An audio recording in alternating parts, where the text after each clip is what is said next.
Hey, good morning, everybody. Good Thursday morning. Yes, indeed. It is the 22nd day of June as we have now going to go into our first full day of summer. Roger B. here at Mornings in Meridian, the two best hours of local live talk radio right here in East Mississippi and West Alabama. We appreciate you folks being out there and turning the radio on or now the computer because we are doing the stream and we appreciate that. And to tell you more about that is the guy who's over here directing it.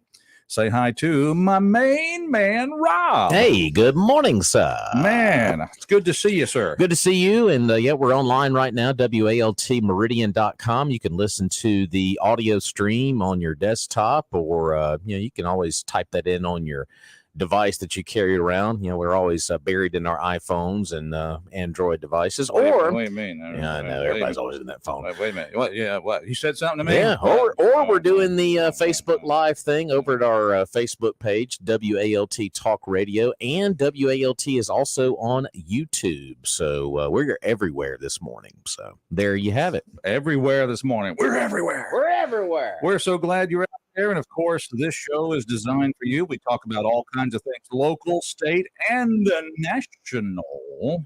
So we definitely like to put it out there. And of course, we thank the sponsors who help make us come on the air here and make us stay on the air. And we're just so appreciative of people like Adam Carmichael and Adam McCree. Oh, absolutely. A&A Glass, one of my favorites here in town. I'm a satisfied customer of A&A Glass, like a lot of you folks are out there. I always tell the story. Went out to the vehicle one morning and had that crack running down the windshield. So I took it down. What did you say when you saw it? And took it right down to A&A. Of course, they're on 22nd Avenue. Let's see the word Parkway, a couple of doors down from the Children's Museum. That physical address is 217 22nd Avenue. But Adam and Adam have been doing glass repairs here in Meridian for well over 10 years. And, they're experts at it. And, folks, they're going to get you back on the road real fast. Whether it's a rock peck or a complete windshield replacement, they'll get you fixed up, and they can beat any price in the area. And they got a great staff there in the shop. And any make or model, no challenge for Adam and Adam and the staff at A&A Glass. So they're open Monday through Friday, 8 until 4. Go by and see them, 217 22nd Avenue here in Meridian. That's our good friends down at A&A Glass, the glass experts. So much to talk about this morning. I got some good reviews about our visit with the mayor yesterday. Yeah, and Ed Skipper, so we can talk about that. Also, shame. Adam Schiff. What a Schiff show. We can touch on that a little bit. Of course, our hearts and prayers still go out for those who are lost at sea in the submersible. And not looking very positive for that crew right now. I think Fox said earlier this morning that their air supply ran out a little after 6 our time this morning. So it's tough to report, but it kind of is what it is at this point. I know that the Coast Guard had a big press conference yesterday. We'll talk more about that. So lots to talk about on the air, plus whatever's on your mind. So we want to hear about it. And also today we're going to be visiting Naval Air Station Meridian. We're going to have a couple of guests from up the highway there. All right. So we're looking forward to all this and much, much more. Good morning, caller. Welcome to our show. Good morning, guys. Hey, good morning. Well, how did you tell do? me the ramifications or the penalty that China paid for running a spy balloon over our country? Y'all remember how Biden showed them who's boss and made them know they weren't going to do nothing like that again? Did he write him a check? You pay them. Did we send China a check? Say, here. Kind of like those bats of money, or the that we did during the Iranian deal or whatever it was with Obama. Now I don't know of any. You use the word ramification, which that's a pretty big word down there in Clinton County. No, I got it. A bunch of other big words. I don't like to use them when I talk to you, Roger. It's wasted, So you got keep it simple for me, Chuck. Keep it simple. That's what I'm trying to do. But anyway, and add that to the fact that China's soldiers did some kind of exercises in Canada. That wasn't really reported on, but now here's one that is being reported on. China is in negotiations with Cuba building a military base in Cuba. Y'all heard that? Mm. You said Y'all haven't heard that one? China's building a military base in Cuba? They are in negotiations with Cuba Negotiation. to Well, put a military base. well, Now- what that means, translated now, they're in negotiation, means we are putting something out there to cause a reaction to the United States, and then maybe get something, get that check that we're talking about from the United States, saying, "Hey, if you will not put an installation in Cuba, we'll be able to do this, this, and this, and this for you." Well, what about the other one? They are going to put it. They will going to put all these troops there. So when they get ready to invade America, they do it. How about that one? You know, It may be to pay them a check. It may be where they can take. You know how many? There's people. A lot of people are not read up that they have so many deals going on with South American countries. Yeah. That they have totally just went in and they don't deal with America anymore. They do China.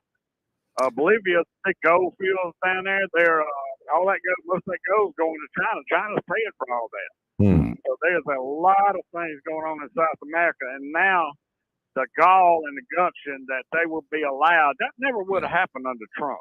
Well, now here's So if you feel safe under this senile idiot that we have running this country, and China gonna put a base 90 miles from our. This won't happen, because let me explain to you why it will not happen. Okay. There's not going to be a China military installation in Cuba. At least, they might have some operatives. They've got spies and operatives in our country, so that's not a big deal. But if they do that, then guess what? Taiwan becomes our next naval air station or Air Force base, and we can name it the Hamrick Air Force base in Taiwan. And we'll be there. We'll be there. Democrats are running this country, Roger. Well, here's what the only thing wrong with your plan. Democrats running this country doesn't have the gall or the gumption to go do something like that. They will hand over America to China before they stand up and fight to protect the freedom we have in this country. So that's why then the November of 2024 is a very important date for this country. It sure is. It most certainly is. No matter who the candidate is, if you will allow a clown who will let a China put a military base 90 miles from our shore, you are an idiot. You are an idiot for voting for someone who would allow this. If you don't think that you are, then you're not thinking about what's happening when China has a military base that's close to our shore. Well, anyway. I can't say all the details, but when you have an ear to the talk of the folks in the Navy, you kind of realize that the focus of American military has shifted away from not so much Russia, not the terrorism in the world. China is the discussion about the next big fight.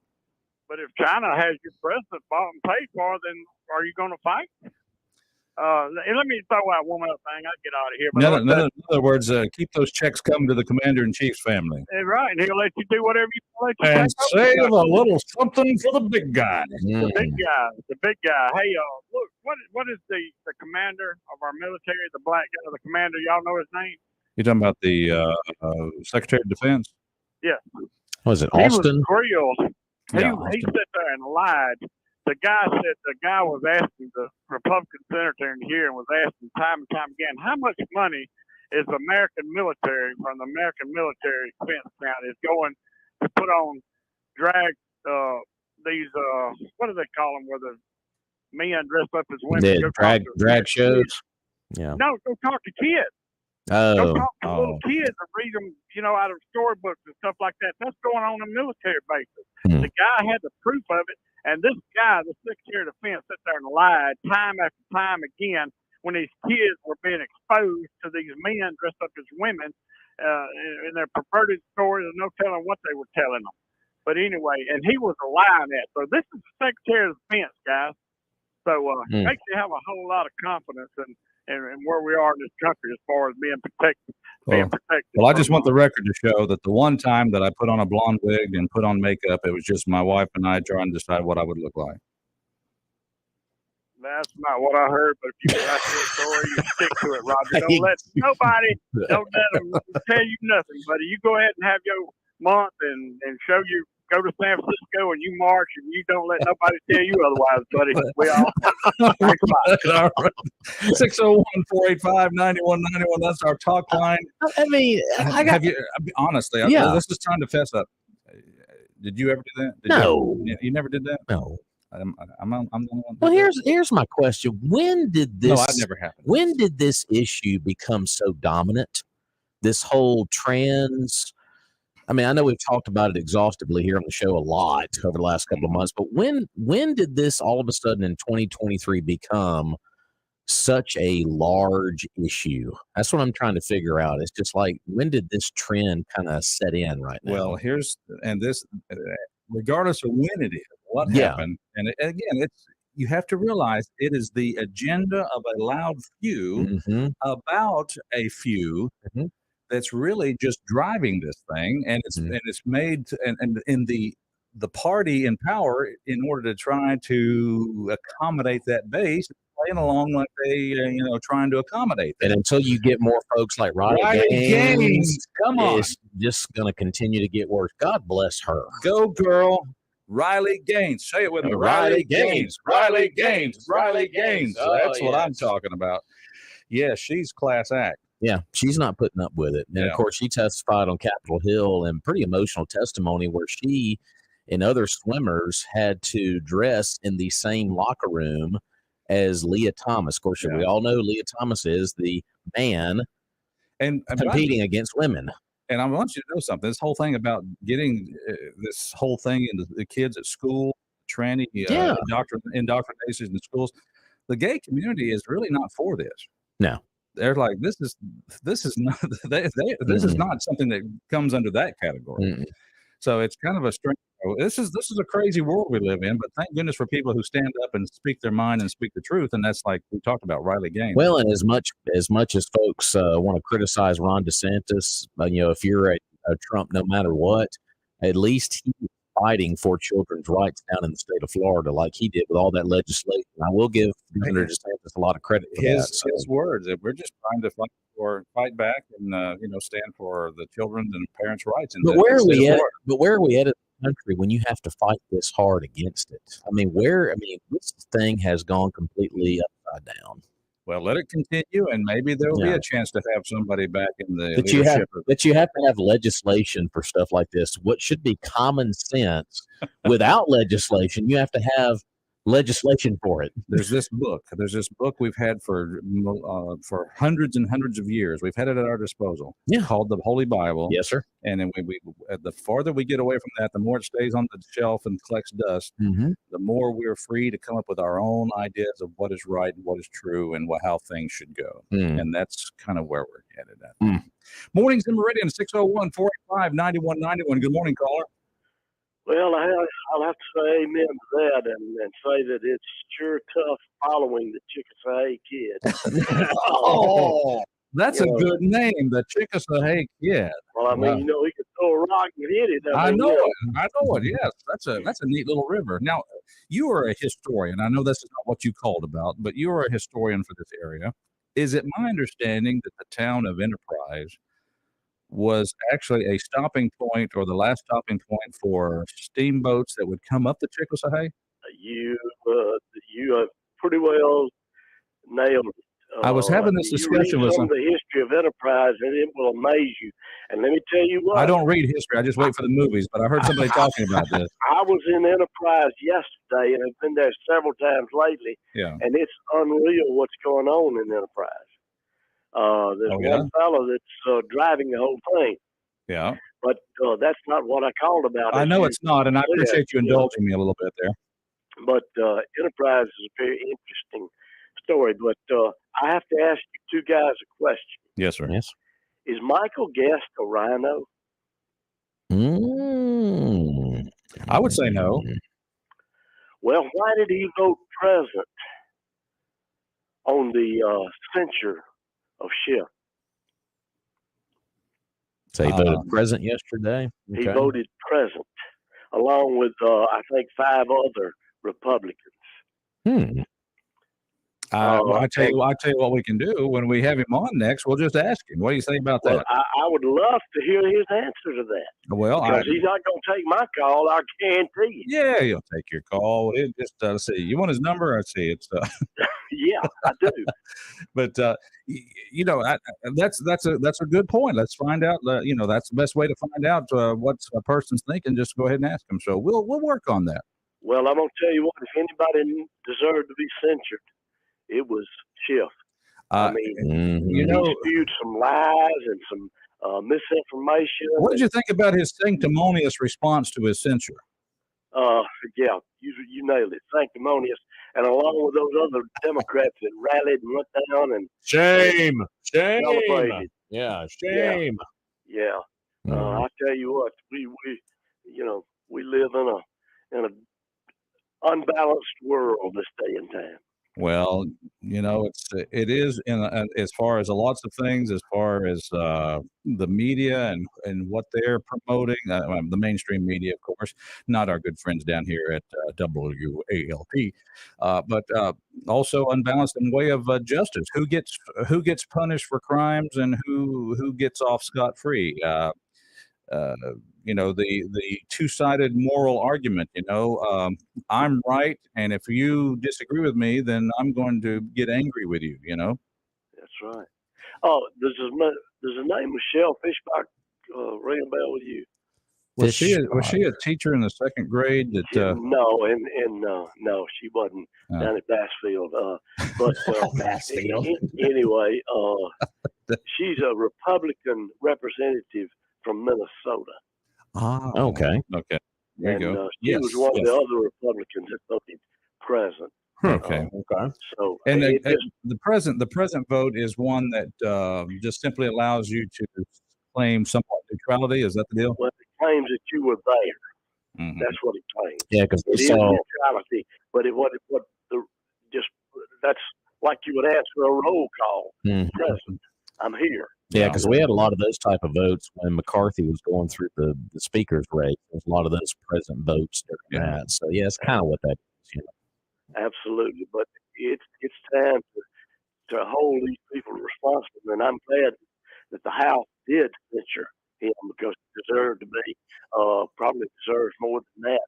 But, well, I've never seen the basically way that he really just sold the case of how Donald Trump was so deeply entangled in this Russian collusion and sitting there full well knowing that this was all part of the party.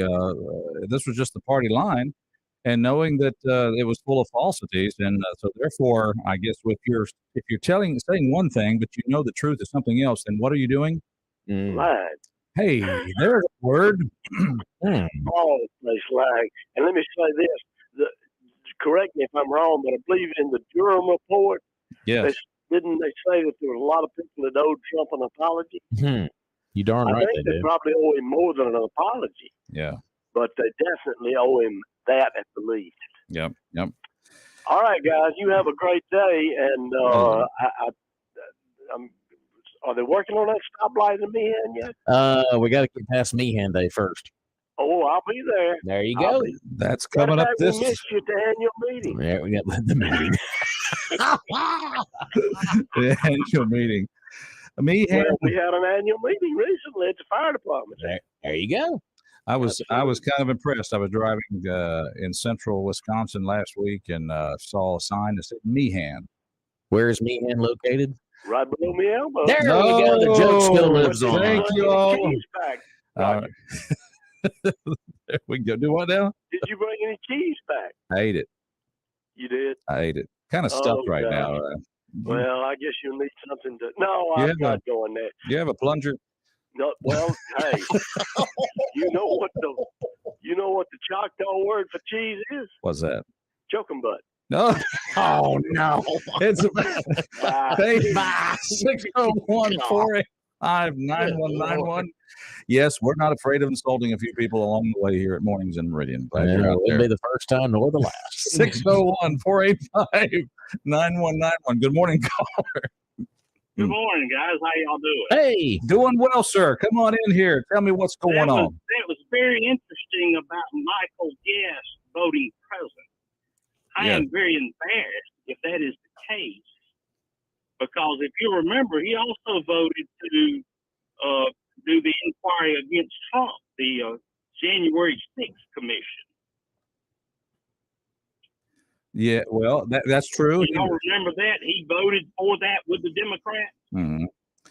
And of course, now his line on that was here on the show was that he voted for the investigation to go forward for the exoneration of the president.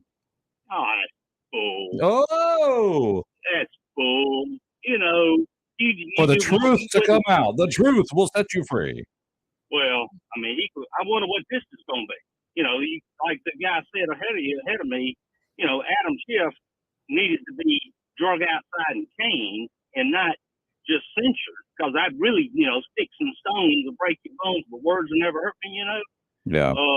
That guy is horrible, and I can't believe, I'm embarrassed that my representative would vote present in a case like that and not vote with the majority of the Republicans. So Mhm. definitely a rhino.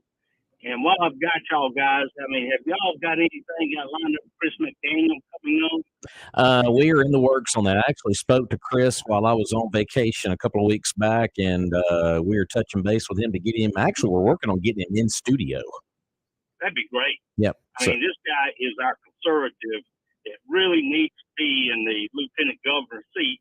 As y'all probably know, the reason we still have an income tax in Mississippi is because of Delbert Hosemann. He can sit there and draw the biggest tax decrease in the history of the state, but he would not bring up for a vote to let the senators on doing away with the House. You know, the House bill was passed, and if they brought it up to a vote, we would not have a state income tax today. He would not let it be brought up to as the lieutenant governor, and we need someone in there that will get rid of the income tax for the state of Mississippi, and also get rid of the grocery tax they're talking about doing. Right. And Chris McDaniel is the conservative that will do that. And I hope you guys do have him on the air. And Roger, it's always good to hear you back on the air. Oh, thank you, sir. I want the record to show this is 4 days straight I've been at work. Bingo. Well, we understand when you miss, but anyways, always glad to have you back, guys. But y'all, you know, like I say, this Michael Guest, if he voted president, I just don't know what to say. I just cannot believe a guy that represents Mississippi and our conservative values would absolutely do that. That is just beyond me. Well, like I said, there has to be, you know, not defending one way or the other. I'd love to hear the reason for that. Yeah. Yeah. Well, I wouldn't, you know, I mean, I can't fathom what the reason would be. Well, the only thing I can think of is maybe there is some sort of, you know, how these folks work when you're working across the aisle trying to get a deal done, and you don't want to mess up that particular deal. Maybe this would be a small concession to try to keep that deal alive. I mean, I don't know if that's it. I'm just kind of conjecturing there. Yeah, spitballing a little bit. I mean, we don't know. Well, you know, I don't know what kind of deal it could possibly be that would be better than this. You know what I'm saying? That would be better for the state of Mississippi. But anyway, what it's worth, I just soured on him even more than it was. I mean, I'd have a hard time ever voting for a Democrat, but I'm going to have a harder time voting for Michael Guest, and I can tell you that. Well, and like I said, in fact, I've already reached out to him to say, hey, there's some questions. So if he would like to respond, let us know, and we might be able to get him on here one of the days soon. That'd be great. That'd be great. And we should have Chris. We should have Chris on real soon. By the way, so wonderful. Well, please make sure we know a few days ahead of time. Absolutely. You know, and what time of your show it will be on, just to make sure we're all tuned in. Okay. Absolutely. Well, now, are you listening? Are you listening from the house, from the barn, or in the tractor? Well, I do all. I turn y'all as soon as y'all come on. Now I'm in the car right now, or in the truck right now. Oh, okay, gotcha. All right. I listen to your radio station all day long. I was on the tractor all day yesterday, and I listened to all the talk shows, even up to Joe Pag yesterday after. Yeah, I was trying to figure out how to get a radio on that 1965 David Brown that we run around the property, and you just can't hear anything on this thing. So, Well, I tell you, I wouldn't know what to do without my radio on the tractor, guys. I tell you, I really enjoy that, and yeah, I love the talk show that y'all have on every day. I tell you, the Buck Sexton and Clay Travis show is wonderful. Yep. And of aren't course, they a good? If you can't have Rush Limbaugh, aren't they a good second runner-up? I think so. absolutely. And then you've got the entity yesterday had Bill O'Reilly on, and Yeah. I enjoyed listening to him. So, and there again, I had so much going on yesterday. I didn't go past yesterday afternoon. So, Right. it's good. He's good as well. Y'all have a really good lineup, and I appreciate it. Well, I'll tell you what. Thank you for that, and we're just doing this for good folks like you out there. Well, thank you very much, Rod. Y'all have a great day. Thank you. And if you can get Michael Guest to respond, I would sure like to know what his answer is going to be. Yeah, I'm sure it'll come by way either way of a release or I don't know. He may think he doesn't really need to answer that, but I mean, we at least invited him, and he seems always cordial enough to respond. Sounds great, Roger. Thank you, all guys. All right, have a appreciate good it. day. All right, mornings in Meridian. You two can be part of the show, but my goodness, where does the time go? We're having such fun here. We've blown past Fox News right now. So, All right. do we have people that show up from Fox News and like hit us with a ball bat or something when we miss them? Possibly. We got security out there. I think so. Okay, good. I think we re-up them for another month. Okay. Hey, when we come back, we're going to visit from good folks from NAS Meridian. So stay tuned. We'll be right back with more of Mornings in Meridian.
Oh, yes.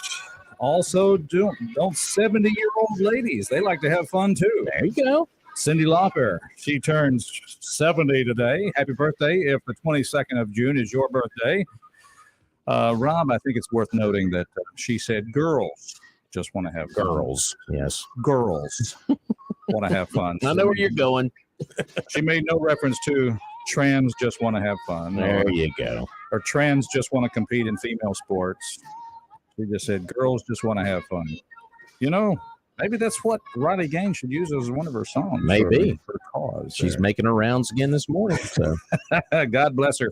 It's Mornings in Meridian. We're glad you're back. Welcome to the show. Also, Tracy Poland is 63. Now, who is that? Well, you remember when she came on this show, Family Ties. Oh, okay. That was with Michael J. Fox. Yeah. Ended up marrying the guy. Yeah. And she's been his wife since 1988. How about that? So happy birthday to her. And, of course, all of you out there with a birthday today on the 22nd of June.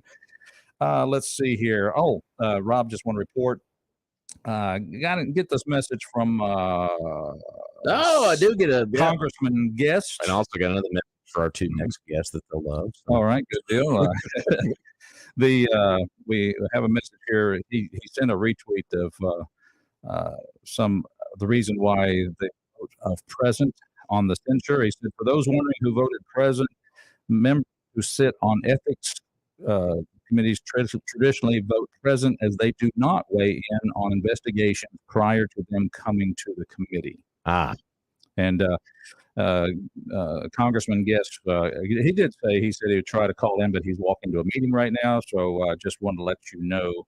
Okay. He did send that tweet to kind of offer an explanation at this point, but evidently it is custom on both sides of the aisle, Republican or Democrat, to vote present if you're sitting on ethics committees and not weighing in until it comes to your committee. So, all right.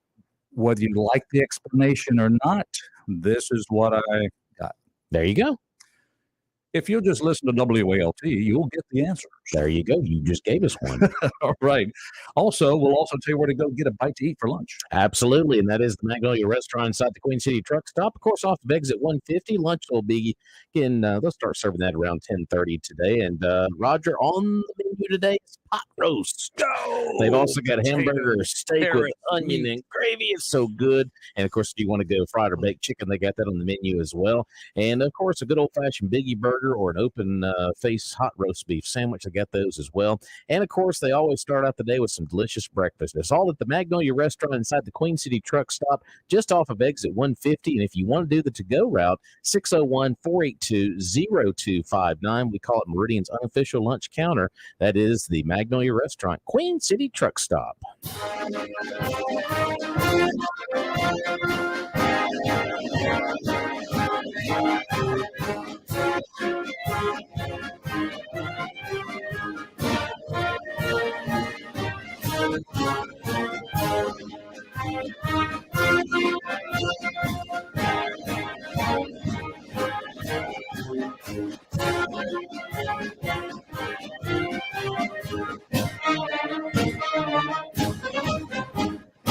All right. This is a great day at Mornings in Meridian because we have representatives from Naval Air Station Meridian, and Penny isn't here. So we can ask their reactions like, we want. Boy. she's listening probably. We're going to learn some things. No, we want to welcome to our show. Of course, these are first responders on board NAS Meridian, and then we're talking about Fire Chief Keith Creel. Welcome to our show, sir.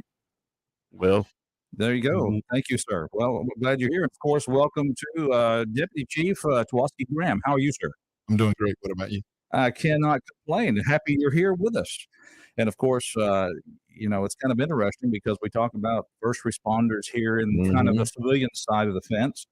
But you might have a few different things that you have to consider in your job. So first of all, let's just get introduced, find out a little bit about yourself. And so Deputy Chief Graham, tell us a little bit about where you're from and your career so far and what brought you here.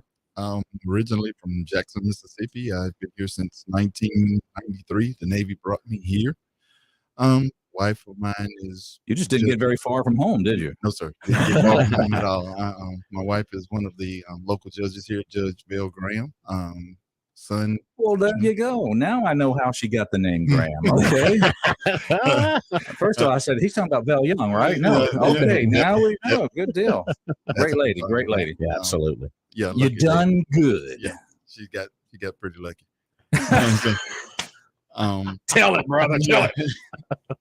But yep, been here since 1993, and so looking to finish up my career here. All right. So, so you said the Navy. You spent some time in the actual Navy itself, and did of course, 8 years in the Navy. 8 years. What was your job there? Firefighter. Okay, there we go. There you go. So there you are, and you decide you liked it so much you'd make it a nice civil service career here. Yes, sir. Pretty great. All right. Well, let's go now across. Of course, now is Keith your boss? Yes, sir. Keith really? is my boss. Yes, He's sir. your, okay. Well, we'll find out what kind of boss he is here. Here's Keith Creel, fire chief. How you doing, sir? Good morning. How are y'all? Now, with a name like Creel and an accent like that, you might be from around here. I am born and raised here in Meridian. Went to West Lauderdale, so I'm a local guy. Out of high school, went to work at, you may remember, Hardin's Bakery down on the interstate, now called Bimbo Bakery. Right, right. Worked there for about 10 years. And did you actually bake the bread? I did not. I loaded the bread. I was a shipping clerk. So okay. I decided. I mean, that was be such a fireman. That smell used to just permeate all over. You could always tell when they were baking. Absolutely, it did. I lived there with the Meridian Fire Department. Worked there for 7 years, and I had a friend that worked at the Navy base, and he was telling me it was a great job. He said something like, "It's a lot better to work up here than for the city," right? Well, pretty much. And he said it, and I explored it a little bit and decided I would try it. And I've been out there for 22 years now. 22 years. Yep. You know, you keep going, you might make a career of that. Yeah, I might be. So very good. So we got basically two local fellows here because, I mean, if you're from Jackson, I mean, you finally moved to the right state. I mean, you know, the eastern side. So that's good. Well, gentlemen, let's talk about first response there on board NAS Meridian because we've always said NAS is like a city in itself up there because you've got everything. Mm-hmm. You've got public works, you know, fire, police, and all the rest. So tell us a little bit about what your job looks like there on board NAS. Well, we're a pretty good sized fire station for the size of our base. We have 54 slots for firefighters. We've got 52 firefighters there at the moment. Well, you're averaging a lot better than the city of Meridian. Yeah, we are. We do pretty good. As far as filling the billets. We do pretty good, but we can open up nationwide is the difference. So that's where we get people from all over the country. We end up doing structural firefighting along with crash firefighting. So we're responsible for a lot more than just house fires. We, of course, respond to all the airfield emergencies. We also have ambulances there, so we also responsible for our EMS calls on base. So that comes under your jurisdiction, the EMS. Okay, gotcha. Okay. So I'm just sitting here thinking, you've got structure and you've got the airfield. So that's a lot of real estate. Do you have more than just one fire station up there? Yeah, we do. We have 2 fire stations on the main base. Then we have one fire station at Joe Williams Field, which is our outline field up in Kemper. Forget about that. Yeah. And of course, this is something that we pray never happens, but you have to stay on the ready for things like that. Like any emergency, you pray it never happens, but you got to be ready for it. So, Chief, I'll switch over here to the deputy because we know he's the one that does all the work. So, well, you know, I just tell me what you have to go through each day, Deputy Chief Graham. What you have to do to go through staying ready. What's a day like for keeping everybody on top of the game here? It's just any other normal day. You know, you stand by to stand by. You basically will, like Chief just said, we're your insurance policy. You know, you pray nothing ever happens, and you know you get there and you check out trucks. You know, normal routine. Overall, I know it's got to be kind of quiet because first of all, the base is run extremely well as far as safety, and y'all probably have more safety protocol than we'd ever see in the civilian world. We do have a lot of safety protocol, but our prevention side of the house, and plus the guys that's there now, they do a really good job of checking out trucks, making sure things are the way they're supposed to be, kind of like the military. Is everything is A, B, C, D is in order, so they have basically a guide to just go by. When it needs to roll, it needs to work. It needs to roll it. When it needs to roll, it needs to work. Okay, so there you have it. So there's a constant then maintenance and all the rest to kind of keep things going. Do you have any regular training events, Chief? Do you have something where you kind of bring everybody together? Yeah, we do. We do daily training. Like Chief Graham said, in the mornings they get out. The first thing they get all the trucks checked, make sure everything's in order, and then after breakfast is pretty much training for better part of the morning. And we have our regular daily training, and then we also have bigger training events that we plan. We do larger events like base-wide training where all the departments on base will come together and train and get ready for something large like an active shooter or something like that. So, even take that into consideration. We just recently had a large training event on base. So, getting ready for another inspection. As part of that training, do you actually take structures that are simulated structures and light them up on fire, or maybe simulated aircraft down and light it up on fire and attack it? Is that part of the training exercise? I see Chief Graham just kind of, yep. So, that's got to be kind of a fun day for the crew. Do they know when it's coming? Well, yes and no. They know a little bit about it. We try to keep them informed that something's going on, but we try not to tell them everything because we want to see how they're going to react. Right. Yeah. But we have a couple of different things. We usually don't just set the buildings on fire there at the base because we don't have any spare ones to burn. But we will go in and set up. Well, you can come to Meridian because we got plenty of buildings in Meridian. You could probably light them up and get a lot of training. And if they might be glad you did it. Yep. I'm sorry. I keep getting political here, Rob. Stop me. No, I'm not. We set up scenarios in buildings for different things like collapses or, pretend like tornadoes maybe hit them and have to try to figure out evacuations on that. We also have a structural trainer that we can set on fire and we can pull it around to different locations. We have an aircraft that we can also set on fire. It's a propane-based aircraft that we can burn all kinds of different fires on it. So we can move it around different places and pretend like we've had an aircraft crash. So it's designed for reuse and training. Yeah, very good.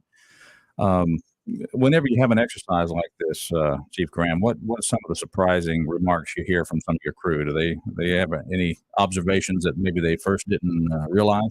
No, sir.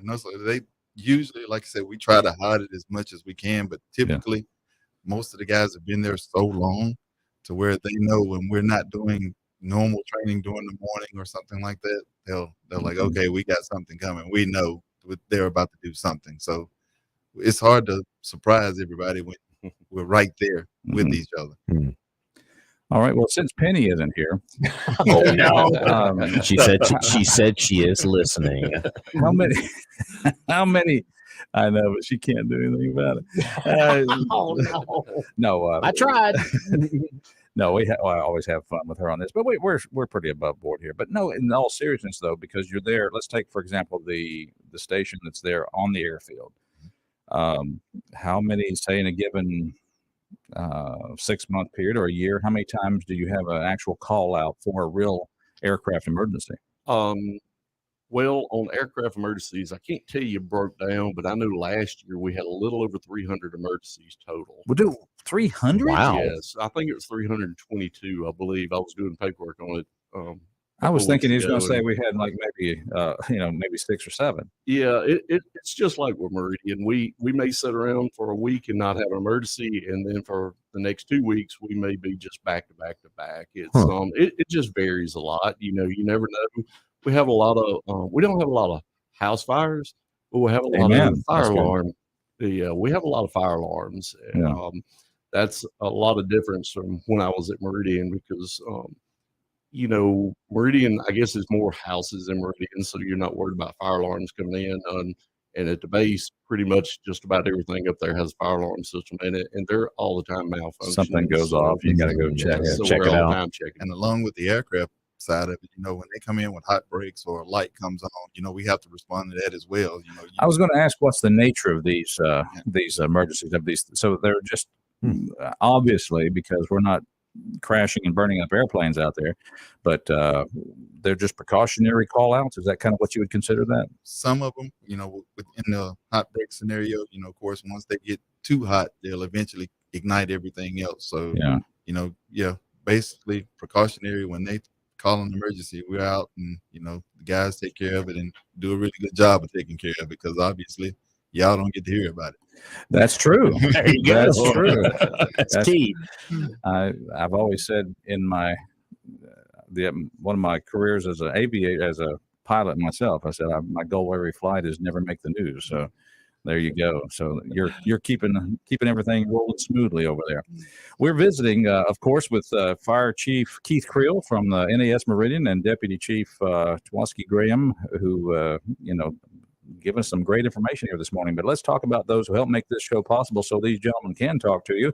And we have great friends like Jeffrey Wilson Insurance. State Farm. That's right. State Farm Insurance here in Meridian. Of course, with Jeffrey Wilson State Farm, you can save, get this, Roger, an average of $889 when you combine that home and auto insurance. That is a fantastic deal there that Jeffrey can fix you up with. And, of course, Jeffrey is out on Highway 39. You can't miss him. 601-483-8253. Like a good neighbor, State Farm is there. You know, Jeffrey's not just about insurance. Jeffrey is a good guy in the community, does a lot with our community events and whatnot. And combine that home and auto with him. That's Jeffrey Wilson, State Farm Insurance, 2401 Highway 39 North here in Meridian. That is Jeffrey Wilson, State Farm Insurance Agent. You know, they have that term, like a good neighbor. Mm-hmm. He really embodies that. He Jeffrey does. Wilson is a great neighbor from Meridian, Mississippi. Absolutely. So, good on you there, Jeffrey. And we'll just get back to our interview here. We have just a couple of minutes to wrap things up, guys. But we, first of all, appreciate what you do out there. This is an important function, clearly, to make sure that everything operates safely out there at NAS Meridian. Is there something we haven't asked you that you think our listeners would be interested to know? Well, one thing I'd like to put out, Meridian probably won't like me about this, but we're always looking for guys. We've got a couple openings right now, so if there's anybody out there that's looking to become a fireman, we do require certifications to come out, so we can't just hire you straight off the street if you don't have any certifications. But we do have openings, and we're putting them out all the time on USA Jobs, so apply. Maybe it could become your career also. And you mentioned that, of course, I know the lingo. We're looking for guys, but are there female firefighters? There are not any with us. We've had one in the past, but I don't know. We just don't have any to apply. Yeah. We've always figured that we would have some, but like I said, when I first started, there was a young lady that was there, and she ended up transferring back to New York. But we haven't had any to apply since. So all right. That was a good Yankee. She came south and went back north. Anyway, well, I tell you what, one question I have is, what are the rules like? Because, I know the gate. I know when I come on board NAS Meridian, there's no mistake. There's a guard there with a gun. And, when you come aboard. Now, what if you're sitting there in the fire station and there's a structure outside your gate that's on fire? And, of course, we know the nearest volunteer fire department is miles away. Is that something do the rules allow you to respond to that? It does. We're allowed to go off the base in a reasonable area. And we do go off base a lot. That's usually where we have most of our structure fires that we respond to. And we go do a lot of car wrecks out on Highway 39 in Stennis. For some reason, that's a bad intersection. There's a lot of car wrecks there, but we do go off base a lot and assist. Okay. So that's good to know, because I would hate to think you're sitting there in the fire station and you see a trailer or something over there. That's too bad for them. Yeah, matter of fact, one last week. Oh, seriously? Okay. All right. So one last week, call came in. A car was on fire. How it came in last week with the storms, I don't know, but the car was on fire and it was possibly going to impede the structure. Our guys got there and put it out before it actually got to the structure. Good job on them again. Sure, that's great. But yeah, like Chief said, we typically the furthest I've ever gone, me personally, I had to go over to Alabama to put out a hazardous material fire because they were fighting a rail car got on fire, or excuse me, a rail car Yeah, caught on fire, and they didn't have any phone. So the nearest place the that nearest had phone. phone was us, and this was Wow. years and years ago. Sure. But we responded to Alabama, but we typically will not go to Alabama. Right. But fortunately, I mean, you're only about 10 miles from the line there. So, but that's good to know. It's a good thing to say. But well, I just want to say, Chief Creel, and of course Deputy Chief Graham, glad to have you guys Yes, Thank you for having absolutely. us. Thank you. here. As we tell the military folks, thank you for your service, but they can't do their service without you doing yours. So thank There you we for go. your service. Thank you for having us. And with that, concludes this segment of our show. Come back and see us. And when you see Penny, just tell her I said hi. And, well, Rob, we'll take a break and come right back with more of Mornings in Meridian. We'll Sounds like a plan. take more phone calls and more comments about this, that, and the other thing.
Hey, welcome back to Mornings in Meridian. It's the second hour of the two best hours of local live talk radio right here in East Mississippi and West Alabama.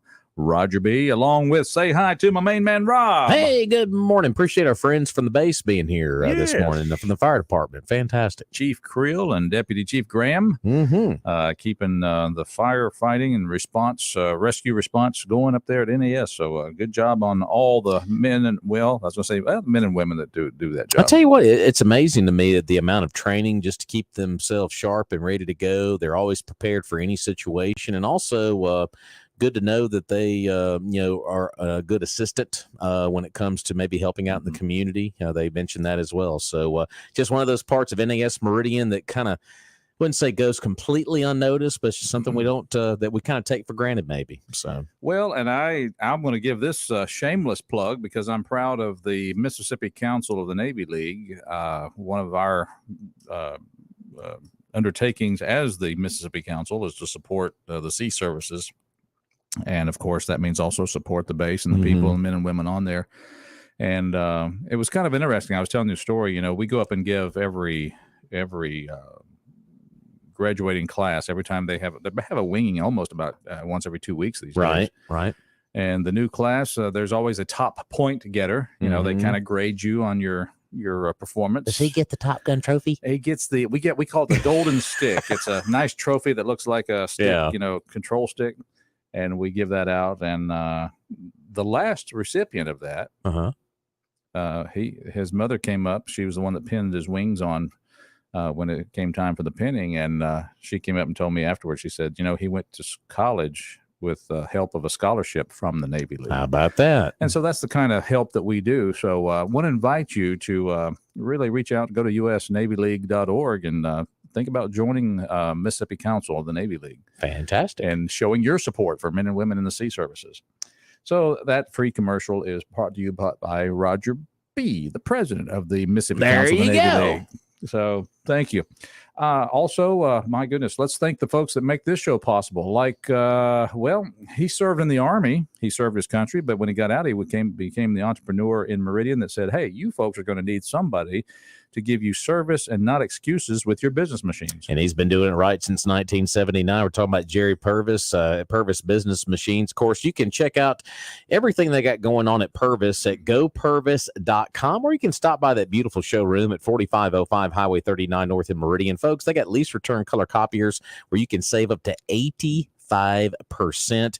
And they've got all those name brands like we all trust Toshiba, CopyStar, Kia, Sarah, Hewlett Packard. They got all these devices that do everything you can imagine. We got one of those devices right here in our WALT studios. But service, not excuses, since 1979. Call them today. Easy number to remember. We like to keep things simple. 601-693 copy. That's 601-693 copy. Also, big shout out to Don Lucas as well.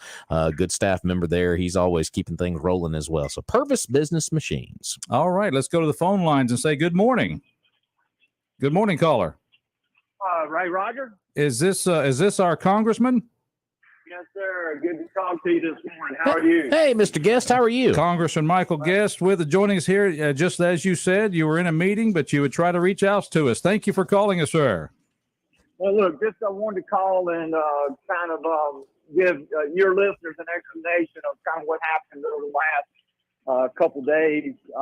Yes. Yesterday, of course, the vote, Senator Adam Schiff was brought to the House floor. And so glad to see that, by the way, personally.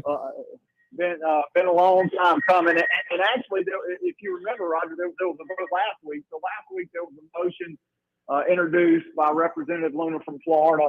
The motion from last week did three things. The motion would have censured Adam Schiff. It would have imposed a $16 million fine and would have referred his case to ethics. There was a procedural motion that the Democrats brought up to table that, which has in effect killed the motion. I, along with the rest of the Mississippi delegation, we voted against their procedural motion. We voted to advance the bill to the floor, but that ultimately failed because there were some 20 Republican who voted last week along with the Democrats to prevent that from happening. Over the weekend, and you were not one of them. that is correct. Yeah. I voted to advance the bill to the floor for the purpose of having debate, discussion, and ultimately bringing the bill for a vote. That bill last week failed. Ms. Luna then went back. She took out the $16 million fine, which was what was apparently causing some Republicans not to support that legislation. But she left in the fact that this bill would do two things. One, it would censor Adam Schiff, and I support the censorship of Adam Schiff. But the other thing that the bill included was that this would also refer this matter to the Ethics Committee for further investigation. The Ethics Committee is a committee that not only that I sit on, but it's also a committee which I chair. Because the drafting of the language would refer it to us for us to conduct an investigation, it was important for all Republican members on that committee not to vote either in favor or opposition. So while I did vote to advance the legislation, I voted against tabling. I voted to advance the legislation to the floor for discussion and a vote because of the position that I serve as the chairman of the committee that has now been ordered to investigate the matter. I thought it was improper for me to both vote to censure him, which would have been to impose a penalty, and then to be heading up the investigation that was ordered in the legislation. And so this should not be seen as a vote to support Adam Schiff or a vote not to support what Republicans are doing, but it was a vote to uphold the integrity of the investigation that ethics will now be conducting as a result of this bill passing last night. I would have to say that I would, as a Mississippian and you being my representative, I would be glad that you are on the ethics committee that will be investigating Adam Schiff. Well, and part of the discussion that we had as Republican members is if we all voted for that, then we could be asked to recuse ourselves, and there would not be an investigation that was conducted. And so this is a smart, technical, kind of a strategic vote, then, actually, if you will, because while in theory we all supported the spirit of the resolution, we also knew that because the resolution was going to require us to conduct that investigation, that if we voted for that, the first thing we could expect was Mr. Schiff to file a motion for us all to recuse ourselves. And there would not have been anyone else then that we could have backfilled with to conduct the investigation that we're now going to be beginning very quickly. Yeah, bottom line is you were thinking a step or two ahead because of what could have happened if you would have voted for this. No, that's right. And not only myself, but the other members. The other members, I mean, in theory, they could have voted for the entire ethics committee to have been recused. And there would not have been anyone to carry out the investigation that the resolution set forth. Now, on the other side of this coin, I assume there are Democrat representatives on the ethics committee. How did they vote? Well, they all voted against advancing it, so they all were no votes. But we do not expect that a Democrat and I ask that another Democrat be recused from serving in the investigative capacity.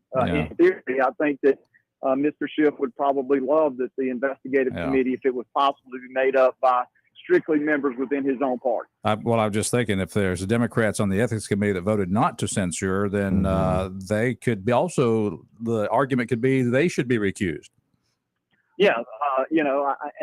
But the recusal has to be made by the person who is under investigation. That's not going to happen. The person, the person who would ask for the recusal would have to be Mr. Schiff himself. He's not going to ask that any Democrat members be recused. Gotcha. But he could very well have asked that all the Republicans be recused. Yeah. Okay. Very good. Very good. See, this is so helpful because when we came out of the gate this morning, had people calling and asking, why did Congressman Guest vote present? And I said, well, I'm not sure. We reached out to you, and here we have an answer. Yeah, and I think you could even see from the tweets that Ms. Luna put out, who sponsored the legislation, she understood with why members of the Ethics Committee could not vote either in favor or opposition of the resolution based again upon the way it was drafted and that the matter was going to be referred to us. Yeah. And so it was something that we as committee members, we met with, we talked about, and we felt like that at the end of the day, that if we wanted to be able to move that investigation forward, that if we voted to send it to ethics, that we were jeopardizing us being able to conduct the investigation any further. And so that's why the decision was made, again, by myself and other members of that committee to vote present. Excellent. Excellent. Congressman, we appreciate you taking the time to let us know, the reasoning behind that. And it makes perfect sense now that we hear the explanation. Is there anything else on Capitol Hill you'd like to share with us while we still have you?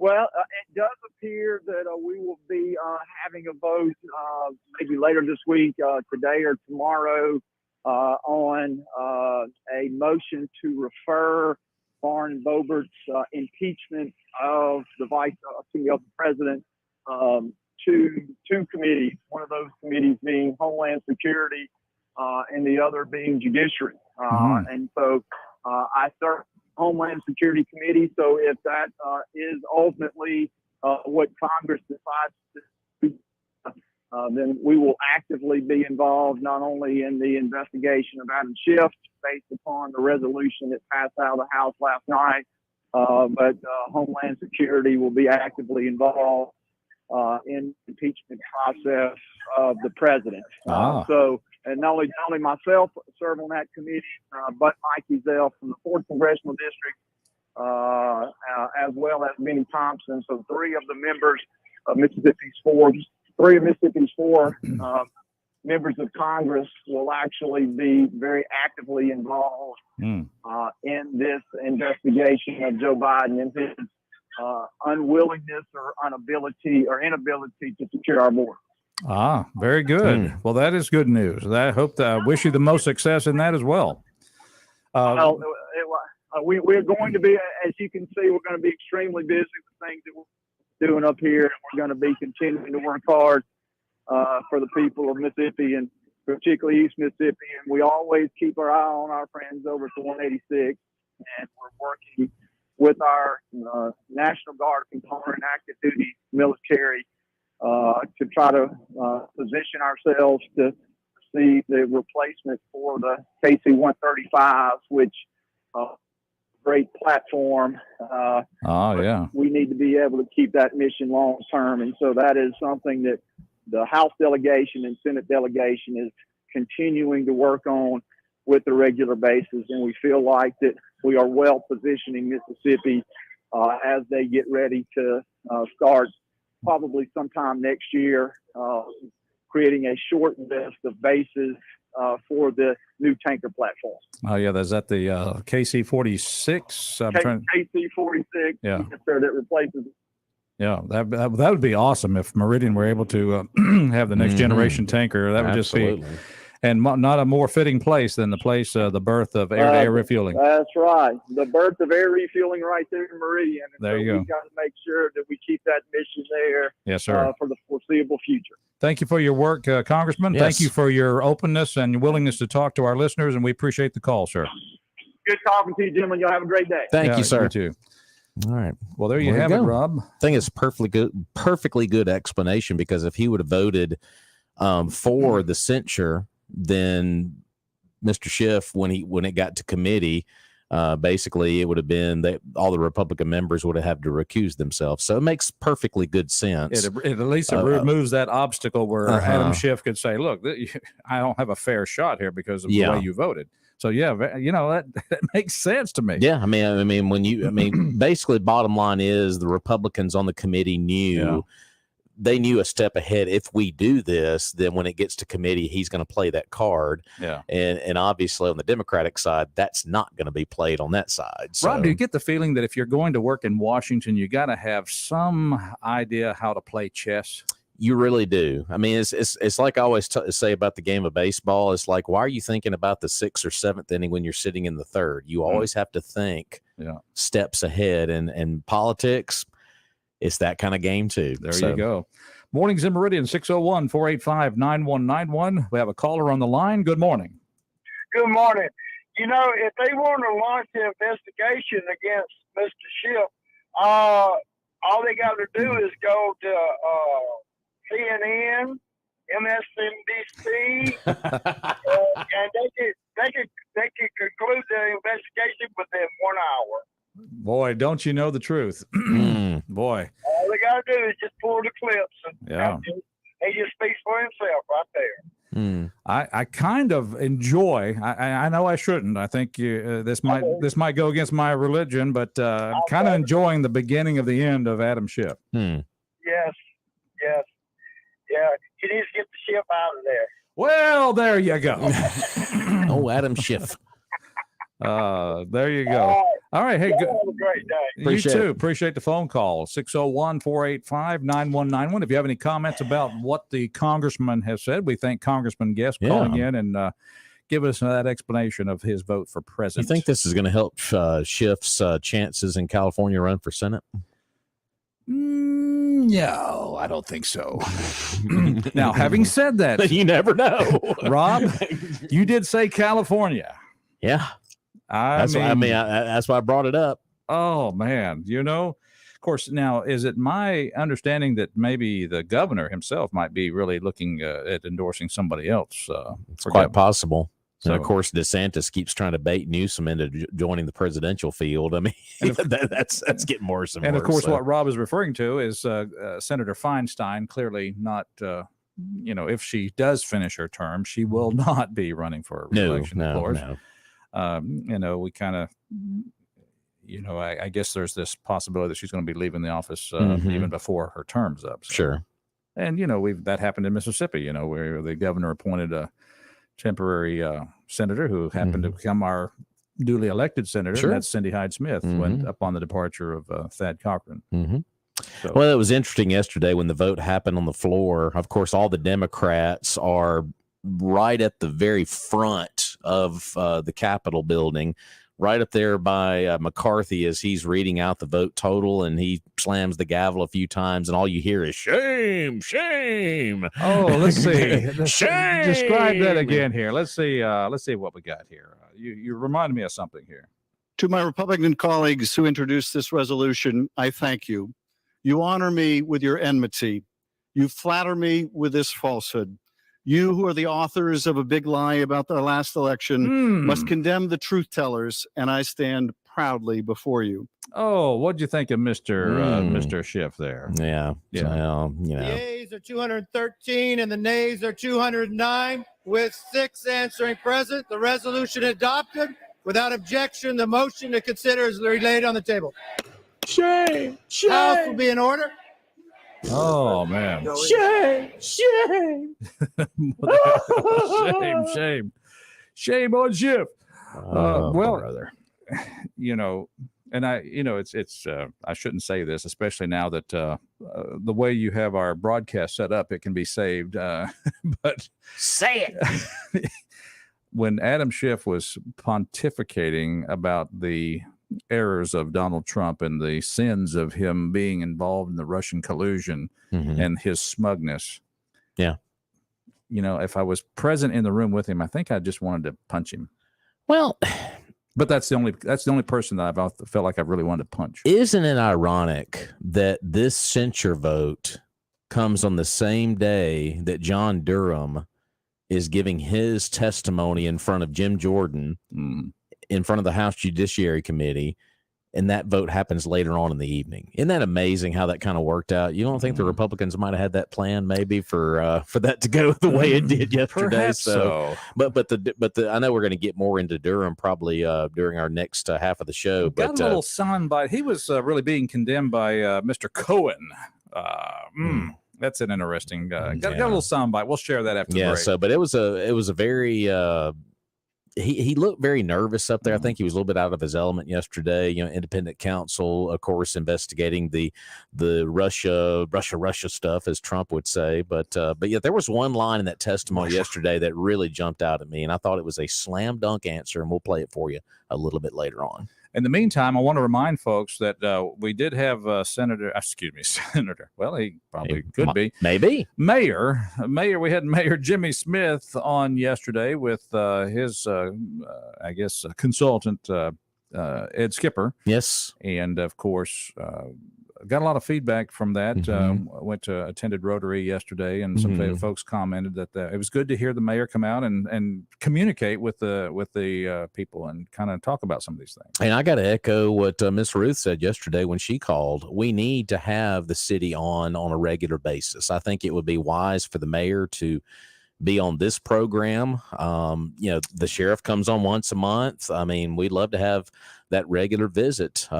Transparency is always the best way to go, and I think that's what the city needs to do. So, well, and that's what these people expressed. They said, "Hey, that's great," and of course, they started saying he needs to get on other media outlets and talk. I said, "Well, not if he's talking to us. He really doesn't need there to.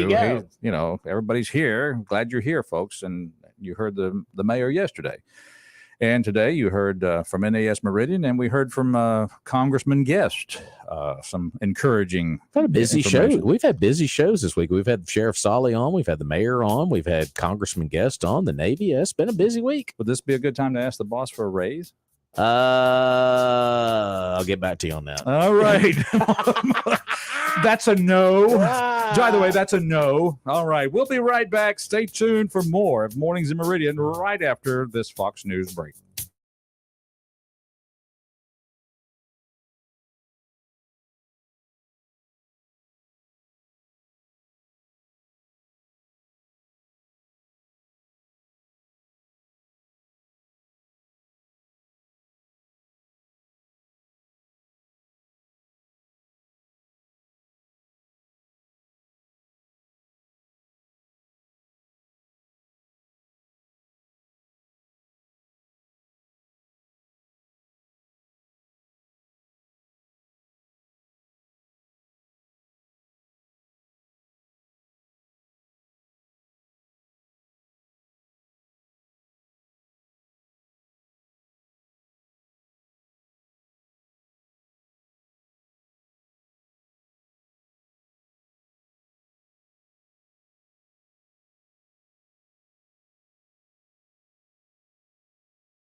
Oh, man.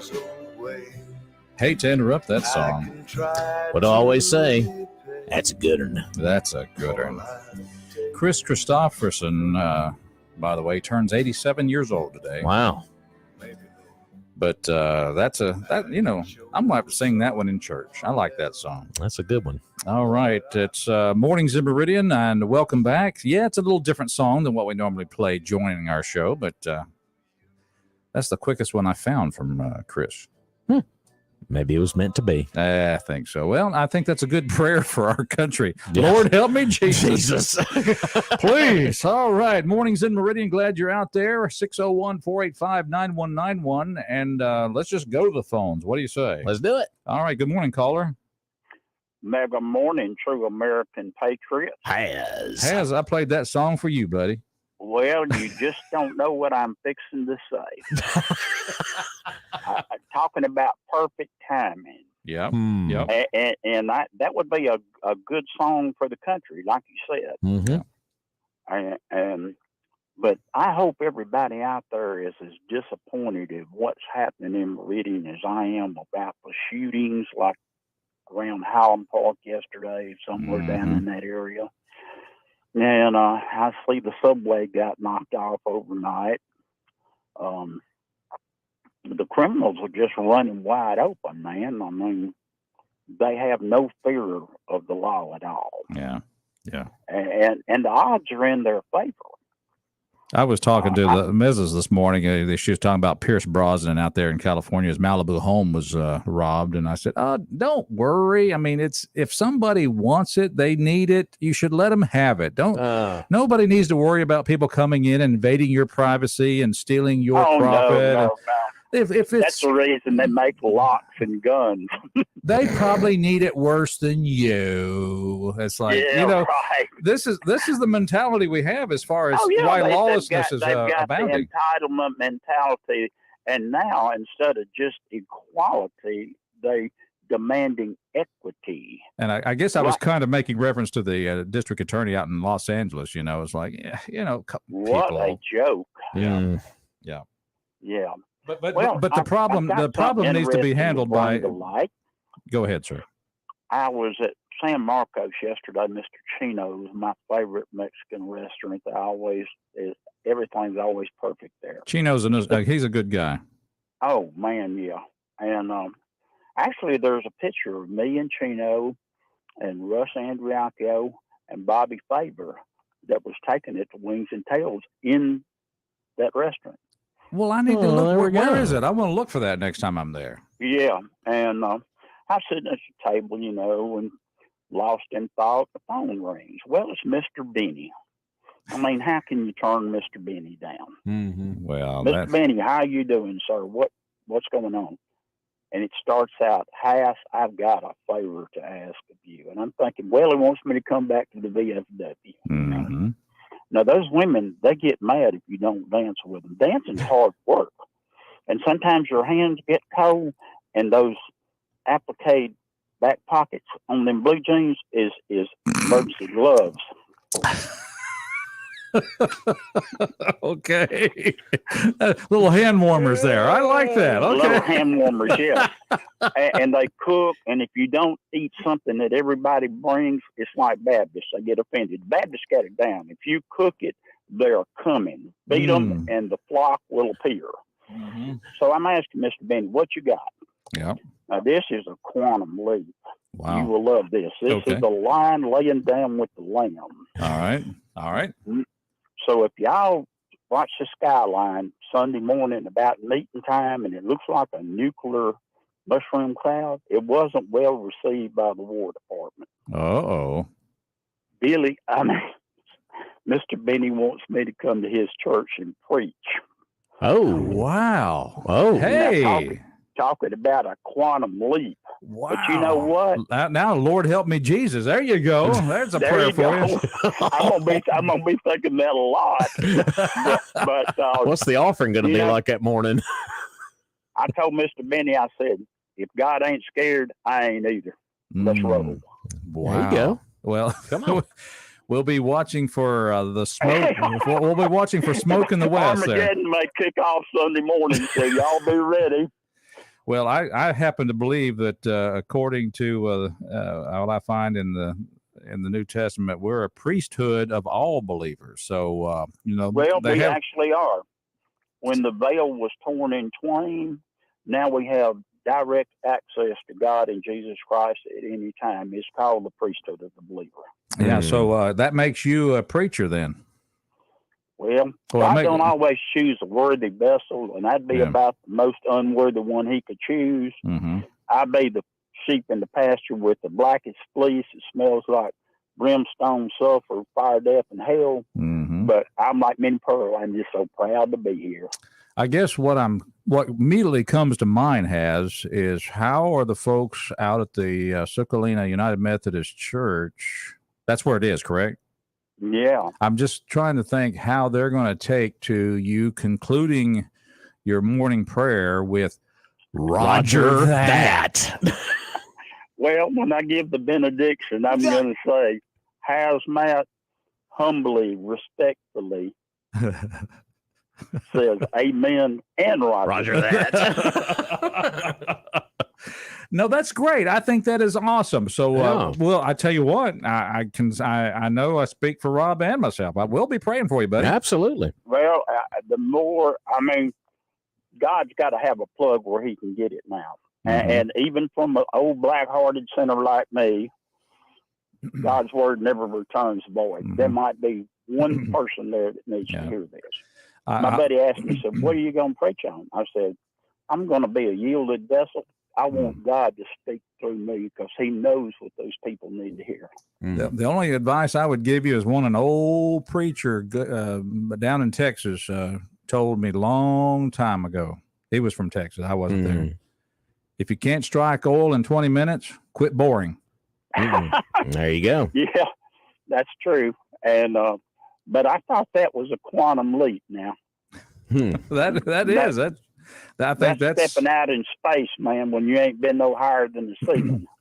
One of two things is going to happen. You're going to be welcomed back for a second presentation, or Benny's going to be disfellowshipped from the church. They're going to burn me at the stake.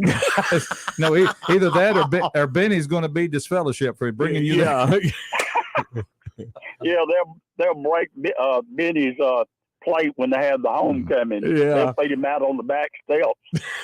And I just tell folks right now that if you're thinking you might want to just step aside from your regular church attendance on Sunday morning, go down to the Sucalina United Methodist Church and hear what the Lord has to say. They might have to have traffic control in Sucalina this weekend.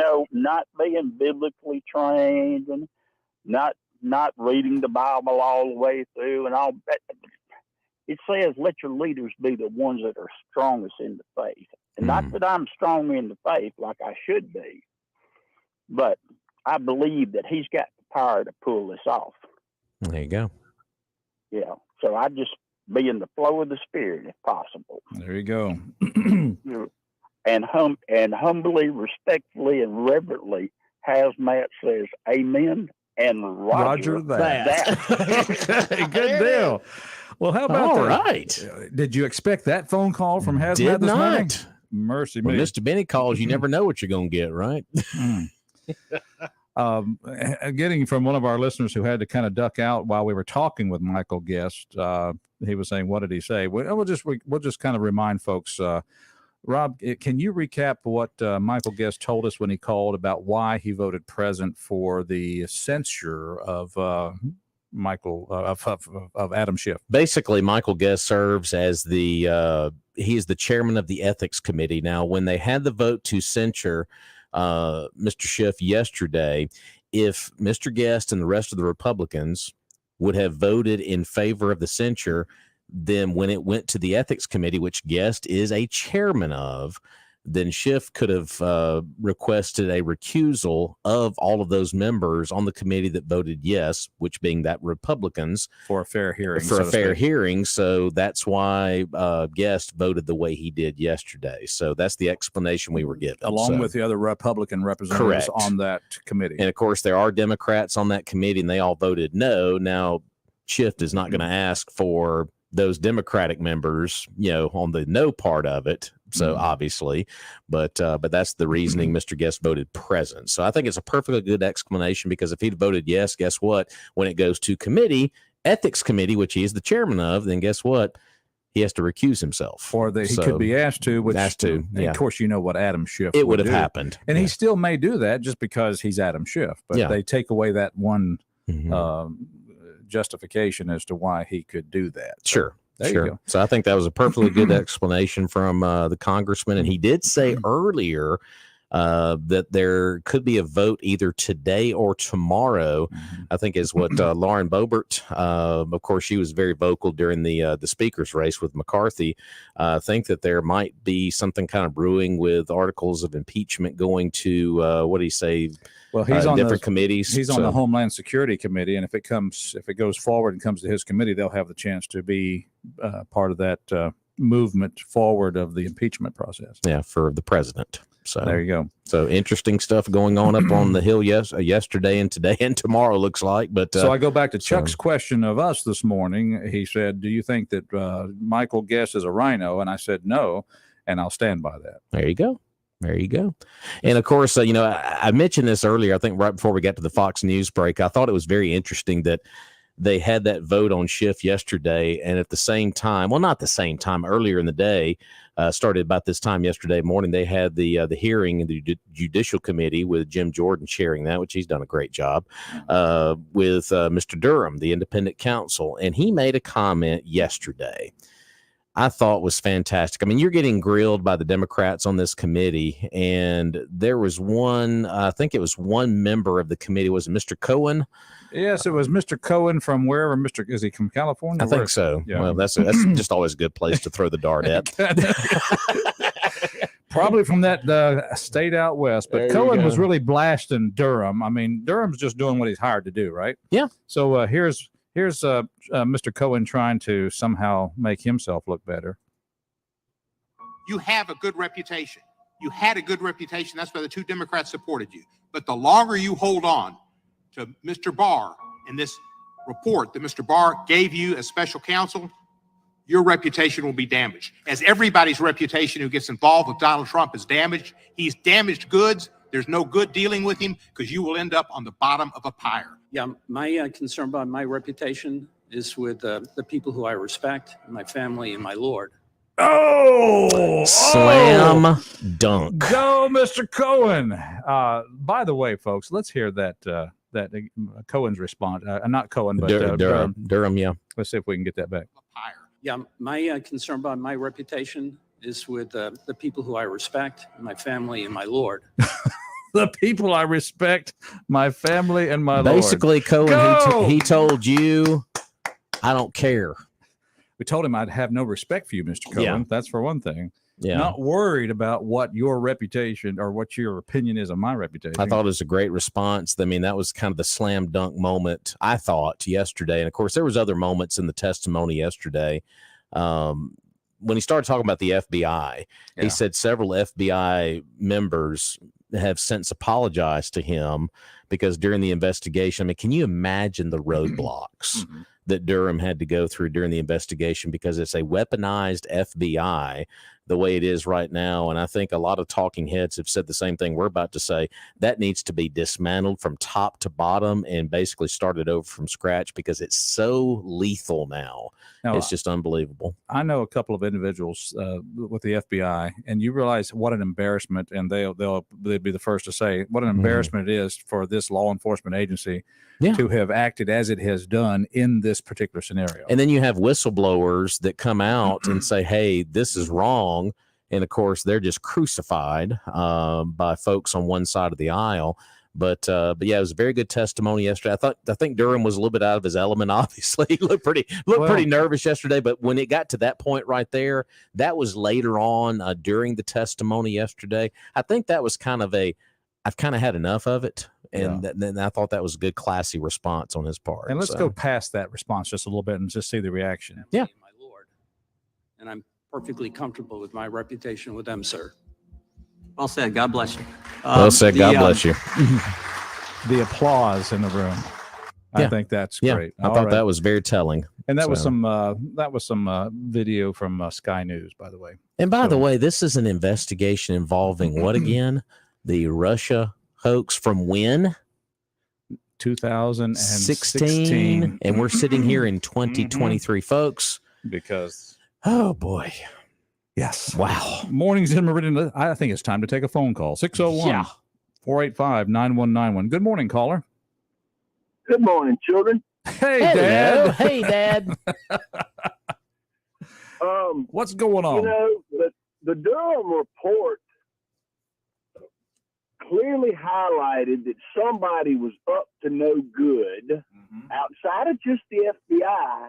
No. And yet the whole world's not even talking about what Hillary was trying to do. Amen. Exactly. Yep. Exactly. And once again, The Clintons are slippery. It blows my mind. Yeah. The hypocrisy. The hypocrisy, the double standard, the one-sided judicial system, all of these things.